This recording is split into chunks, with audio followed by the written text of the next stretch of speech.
নমস্কার, আমি 24 থেকে এসেছি আমার ভাই গণেশ দাসকে নিয়ে। ওর ফুসফুসে ইনফেকশন আছে। এখানে শিবানী দে আমার বিশেষ বন্ধু, ওর তত্ত্বাবধানে অ্যাস্টর হোয়াইট ফিল্ডে ওর চিকিৎসা হলো। ওর চিকিৎসা সাকসেসফুল বলে আমাদের মনে হয়। আজকে 21 তারিখ ওর ট্রিটমেন্ট হলো, চেক আপ 24 তারিখে। আশা করছি আমরা 24 তারিখে ওকে সুস্থ করে নিয়ে বাড়ি ফিরে যাব। আপনারা এখানে এলে এই শিবানী দেবী এর সঙ্গে এর ফোন নম্বর দেওয়া থাকবে, এর ঠিকানা দেওয়া থাকবে, আপনারা যোগাযোগ করে আসবেন। আশা করি আপনারা ঠকবেন না, ভালোভাবে চিকিৎসা পরিষেবাটা পেতে পারেন। আমি যে পরিষেবাটা দিলাম সেটা আপনাদের কেমন লাগলো? খুব ভালো লাগলো। আপনি যে আমাদের কেউ নন, আত্মীয় স্বজন, এটা কিন্তু আমরা কখনো ফিল করতে পারিনি।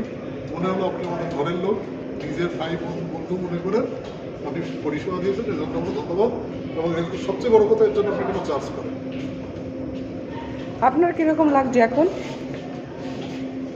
ভালো লাগছে? ঠিক আছে, থ্যাংক ইউ।